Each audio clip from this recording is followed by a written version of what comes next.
Capítulo 11. Deixe de lado toda a pretensão. Reforma do coração de dentro para fora. Porque não é cristão quem o é apenas exteriormente, porém cristão é aquele que o é internamente. Romanos 2, 28 e 29. Uma das realidades mais tristes do cristianismo hoje é que há muitos cristãos, mas poucos discípulos. Há muitos cristãos intelectualmente convencidos, mas poucos convertidos. Muitos têm conhecimento sobre Deus, mas a maioria não o conhece por meio da experiência. Muitos têm as chaves espirituais, mas elas não impactam sua vida cotidiana. Em decorrência dessa triste realidade, Deus não pode trabalhar como desejaria. E, na realidade, nossa pretensão espiritual, sem verdadeira conversão do coração, acaba retendo as bênçãos celestiais. Alguns anos atrás, no Congo, havia um popstar extremamente popular. O Senhor tocou o coração desse cantor e ele entregou a vida a Cristo. Ele achava que quando entrasse na igreja, fugiria do mundo. Em vez disso, descobriu que o mundo já estava dentro da igreja. Infelizmente, com muita frequência, é isso que encontramos hoje. Muitos que se chamam cristãos são meros moralistas humanos. Recusaram a dádiva que somente podia habilitá-los para honrar a Cristo com representá-lo ao mundo. A obra do Espírito Santo lhes é estranha. Não são praticantes da palavra. Os princípios celestiais que distinguem os que são um com Cristo dos que se unem ao mundo tornaram-se quase indistintos. Os professos seguidores de Cristo não são mais um povo separado e peculiar. A linha de demarcação é imperceptível. O povo está se subordinando ao mundo, às suas práticas, costumes e egoísmos. A igreja passou para o mundo, transgredindo a lei quando o mundo deveria passar para a igreja na obediência da mesma. Diariamente, a igreja se está convertendo ao mundo. Ellen White, ao se dirigir à igreja no final do século XIX, fez a declaração chocante de que nem mesmo 1 em 20, cujo nome estava registrado nos livros da igreja, estava preparado para terminar sua história na Terra. Continuou dizendo que, caso isso acontecesse, muitos se encontrariam sem esperança e sem Deus, assim como qualquer pecador comum. Se esse era o caso de muitos da igreja naquela época, qual seria nossa história hoje? Infelizmente, as coisas não estão melhorando. A religião mais popular da atualidade é a religião da forma. Cristãos demais se contentam com a forma de piedade, sem o poder da piedade verdadeira, segundo Timóteo 3:5. Sua profissão tornou-se nada mais do que pretensão. Pretendem ou fingem ser algo que não são. Quando eu prego, costumo perguntar às congregações: o que aconteceria se passasse um filme hoje para toda a igreja ver suas atividades pessoais da semana passada? O que veríamos sobre a forma como você viveu, conversou com os membros de sua família, sobre seus diálogos com seus colegas de trabalho, as músicas que ouviu dentro do carro, as coisas que pesquisou na internet e seus pensamentos a respeito das pessoas à sua volta? Estaria tudo bem se esse filme fosse mostrado para todos verem? É claro que o mais importante não é aquilo que nossos irmãos de igreja veem, mas o que Deus vê. A Bíblia nos diz: o Senhor não vê como vê o homem vê o exterior, porém o Senhor o coração. 1 Samuel 16:7. Deus se preocupa com o nosso coração. O que se passa em nossa mente? O que gostamos de fazer quando ninguém está vendo? Quais são os motivos por trás de nossos pensamentos e nossas ações? Nós realmente buscamos a Deus ou apenas tentamos manter uma reputação respeitável? Se há algo que o Senhor não aceita, é uma atitude pretensiosa. A pretensão, outra palavra para hipocrisia, acaba impedindo o derramamento de seu espírito e suas bênçãos. A inspiração nos diz, em tom de advertência: a influência que mais temida deve ser pela igreja não é a dos francos oponentes, incrédulos e blasfemos, mas dos que incoerentemente professam a Cristo. Estes são os que impedem as bênçãos de Deus de virem a Israel e acarretam fraqueza ao seu povo. Não deve haver pretensão na vida dos que têm mensagens tão sagradas e solenes como as que fomos chamados a proclamar. O mundo está observando os adventistas do sétimo dia, porque sabe alguma coisa da sua profissão de fé e da elevada norma que adotam, e quando vê os que não vivem à altura de sua profissão, aponta-os como um escárnio. Será que nossa profissão se transformou em mera pretensão? Embora consigamos nos enganar e possamos até enganar outros na maior parte do tempo, lembre-se de que não conseguimos enganar a Deus por tempo nenhum. Se realmente queremos resposta às nossas orações e eficácia no ministério, além de estar preparados para nos encontrar com Jesus, toda forma pretensiosa de cristianismo deve parar. Ponto final. Reforma do coração de dentro para fora.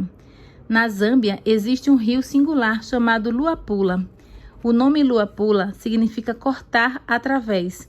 Ele recebeu esse nome por cortar um lago, depois montanhas e vales, depois mais um lago, outros vales e então um terceiro lago antes de finalmente chegar ao oceano. O que torna este rio tão único é o fato de, ao cortar esses 3 lagos, ele não mudar de velocidade, nem se misturar aos lagos pelos quais passa. O rio mantém a própria identidade. Pescadores contam que os peixes dos lagos e dos rios são diferentes. Também relatam que a água dos lagos e a do rio têm gosto distinto. Nós, povo de Deus, devemos ser como este rio. Estamos viajando a caminho do céu. Nessa jornada, passamos por muitas montanhas e diversos vales. Viajamos através do mundo, os 3 lagos, mas não devemos nos tornar como ele. Estamos mortos para o mundo, sem diluição, distintos e separados. Ao passo que permanecemos distintos e separados, também devemos atrair o mundo ao Cristo que servimos e à vida que levamos. Assim como a forte correnteza do rio Luapula puxa as pessoas para dentro de sua corrente, devemos permanecer tão firmes no Senhor que as pessoas sejam puxadas para dentro de sua corrente. Se nos permitirmos ser tragados pelo mundo, não só perderemos nossa identidade de cristãos, como também não teremos poder para conduzir pessoas ao céu conosco. É por esse motivo que Deus nos diz: e não vos conformeis com este século, mas transformai-vos pela renovação da vossa mente, para que experimenteis qual seja a boa, agradável e perfeita vontade de Deus. Romanos 12, 2. Essa transformação do coração e da mente só pode ser realizada por Deus à medida que cedemos a Ele. Não importa o quanto estimemos a fragrante natureza divina de Cristo, não somos capazes de criá-la por meio das próprias forças. É por isso que somos advertidos. Precisamos de nos converter diariamente. Nossas orações devem ser mais fervorosas, serão então mais eficazes. Cada vez mais forte deve ser nossa confiança de que o Espírito de Deus há de estar conosco, tornando-nos puros e santos, tão retos e fragrantes como o cedro do Líbano. Não é fácil morrer todos os dias para o eu, mas, se desejarmos entregar o coração e a vontade a Cristo, se consentirmos que Ele faça a obra, Ele o fará. Ellen White escreveu: muitos perguntam, como devo fazer a entrega do próprio eu a Deus?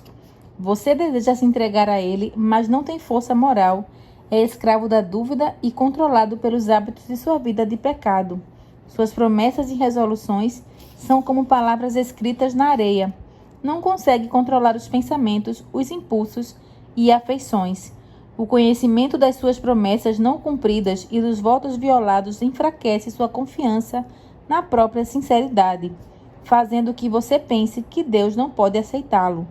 Mas você não precisa se desesperar, só precisa compreender a verdadeira força da vontade. Este é o poder que governa a natureza do homem, o poder de decidir escolher. Tudo depende da ação correta da vontade. O poder de escolha que Deus deu ao ser humano deve ser exercitado.